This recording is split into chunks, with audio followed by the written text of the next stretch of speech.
All right, today we are tackling a monster of a question. Seriously, it's one that gets to the very heart of why our world looks the way it does. A question about wealth, power, inequality, and the invisible forces that have been shaping our history for thousands of years.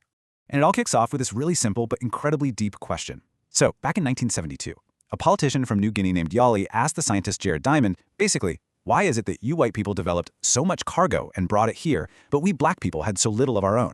And by cargo, he meant all of it. Technology, wealth, power, the whole shebang. And that question just stuck with Diamond for years.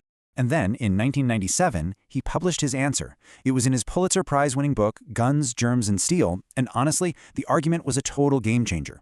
Diamond's big claim was that the answer had nothing to do with people themselves, not intelligence, not culture, not race. The answer, he said, was baked into the planet itself. Okay, so let's really dive into this. We're going to start with the absolute core of Diamond's whole idea, that geography isn't just the stage that history happens on, it's the one writing the script. This is the big concept right here, geographic determinism. Basically, it's the theory that the winners and losers of history weren't chosen because they were smarter or better. Nope, they were chosen by the raw materials their corner of the world just happened to give them. To put it simply, some people got a massive head start in the race. So the first huge advantage was just the literal shape of the continents. Think about it. Eurasia is long. It runs east to west.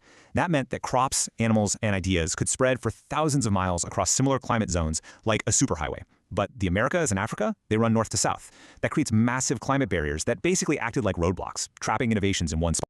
And check this out. This is where the imbalance gets kind of crazy. Animal power? Eurasia basically won the lottery. It had 13 of the world's 14 big domesticable mammals. We're talking cows, sheep, and most importantly, horses for farming and for war. South America had just one, the llama. The rest of the world? Zero. This wasn't a small thing. It was an absolute game changer. So why was it so rare to domesticate an animal? Well, Diamond uses this brilliant analogy from the novel Anna Karenina. For an animal to be domesticated, it needs a whole checklist of perfect traits. It's got to be sociable, calm, grow up fast, you name it. If it fails on just one of those things, like zebras, which are just way too nasty, you can't domesticate it. And it turns out most animals are unhappy families. And here's the crucial part. You can see how this geographic luck just starts a powerful chain reaction, right? Good farming with good animals creates extra food, a surplus. That means not everybody has to be a farmer anymore. People can settle down, populations explode, and societies can suddenly support specialists, soldiers, priests, craftsmen, inventors. This is the direct path that leads to complex technology, powerful weapons, and, well, empires.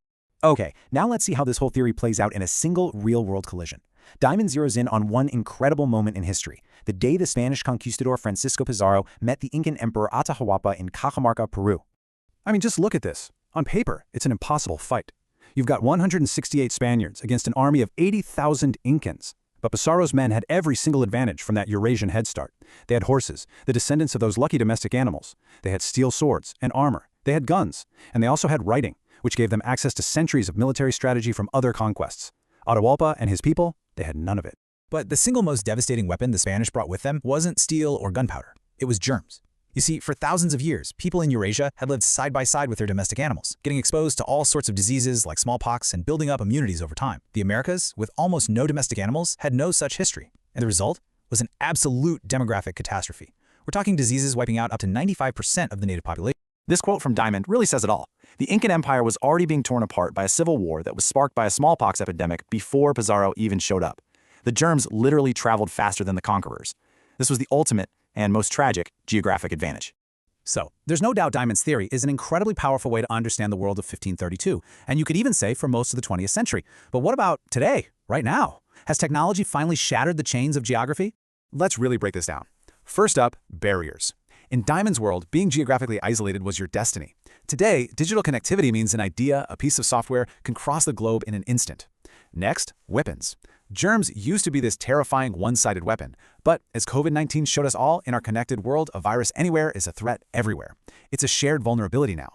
And the very foundation of power itself, it's shifted. It's not about who has the most grain anymore. It's about who has access to data, energy, and microchips. And finally, growth. We're seeing nations in the global south totally leapfrogging the old ways of developing, using things like mobile tech to build modern economies from the ground up. Now, this doesn't mean Diamond was wrong. Not at all. It just means the rules of the game have changed. The fundamental idea that access to key resources is what drives power is still 100% true. It's just that the resources themselves look a lot different.